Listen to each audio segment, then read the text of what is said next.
You can have my only doll. It always made me feel safe." The poor nurse whispered this to a crying sick girl, never knowing she was the daughter of a powerful CEO single dad. Like and subscribe to Inspiration Stories Box for more heart-touching stories. Rain washed the hospital windows as Nurse Maya hurried through the pediatric ward, her shoes worn, her uniform slightly faded, and her heart always full. She was young, gentle, and poor, barely earning enough for food after paying her mother's medicine bills.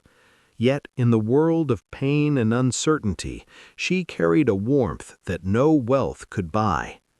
On that stormy evening, she noticed a little girl curled up on a hospital bed alone, clutching the blanket with trembling fingers. Her eyes were red, her breathing shallow, and tears silently stained the pillow. Maya walked closer and knelt beside her. "Sweetheart, are you hurting?" she asked softly. The girl shook her head. "No, I'm scared. Daddy is always busy. He said he'll come, but he didn't."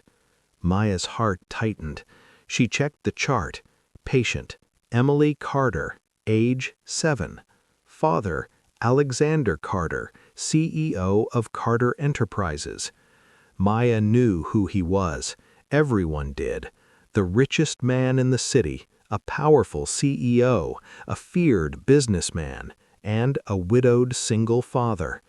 Rumors said he buried himself in work after losing his wife, leaving little Emily emotionally alone. Emily cried again, small sobs that echoed the sound of abandonment. "I miss Mommy, and Daddy doesn't know how to hug anymore."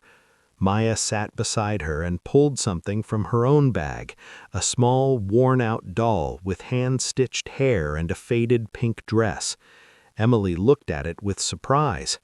Maya smiled gently. "This is Daisy. I've had her since I was your age. Whenever I was scared or lonely, I held her tight. She made me feel safe." Emily hesitated. "But she's yours." Maya brushed a tear from her cheek. "Daisy likes being with little girls who need a friend." She placed the doll in Emily's arms. Emily hugged it instantly, as though she had been waiting for this her whole life. At that exact moment, the ward door swung open. A tall man in a black suit, cold expression and storm in his eyes entered, Alexander Carter himself.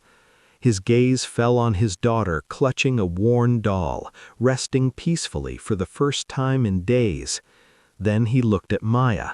Something in her presence softened the ice around his heart. "What did you do?" he asked. Maya stood respectfully. "Nothing special, sir, just comfort." But Emily's tiny voice cut through the tension. "Daddy, look, she gave me her only doll." Alexander's breath froze. Only doll?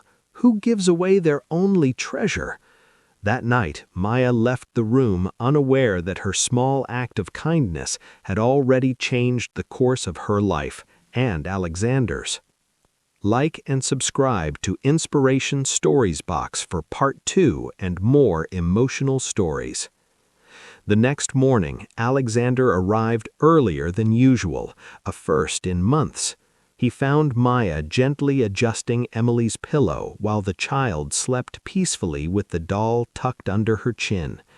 For the first time, Alexander witnessed warmth he had forgotten existed. Maya looked up, startled. "Good morning, sir." He approached her slowly, studying her, her tired eyes, her humble uniform, the exhaustion she tried to hide. She wasn't wealthy, but she carried a richness he couldn't define.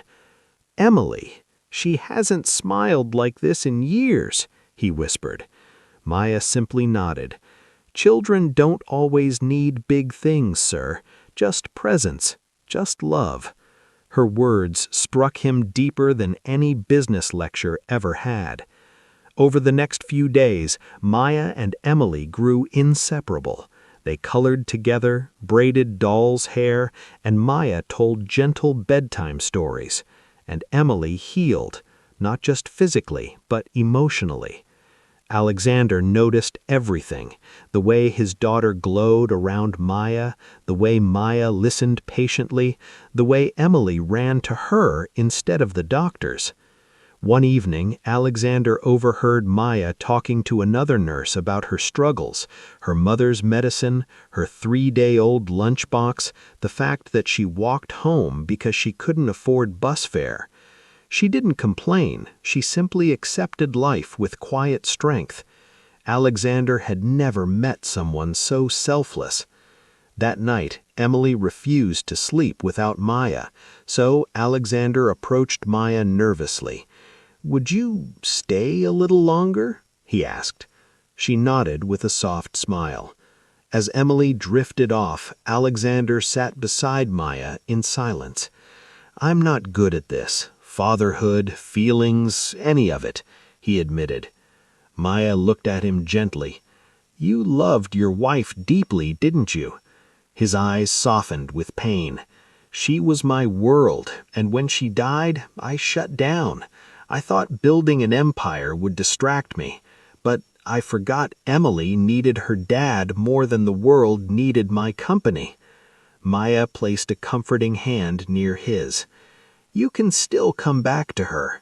Kids don't need perfect parents, just present ones." Her words struck him deeper than any business lecture ever had. Days later, when Emily was finally discharged, she clung to Maya tightly. "Daddy, can we take her with us? She makes everything warm." Alexander laughed softly, truly laughed. Then he turned to Maya. "Actually, I wanted to ask if you'd consider becoming Emily's private nurse. Full salary, benefits, and a lot of gratitude from both of us." Maya froze, eyes widening in disbelief. "Me? But, sir, Emily hugged her again. "Please stay. Daisy likes you too." Tears filled Maya's eyes as she nodded.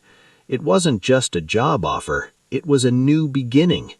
As they walked out of the hospital together, Emily holding Maya's hand and Alexander watching them with a softened heart, one truth became clear. A single act of kindness had built a family where none expected it.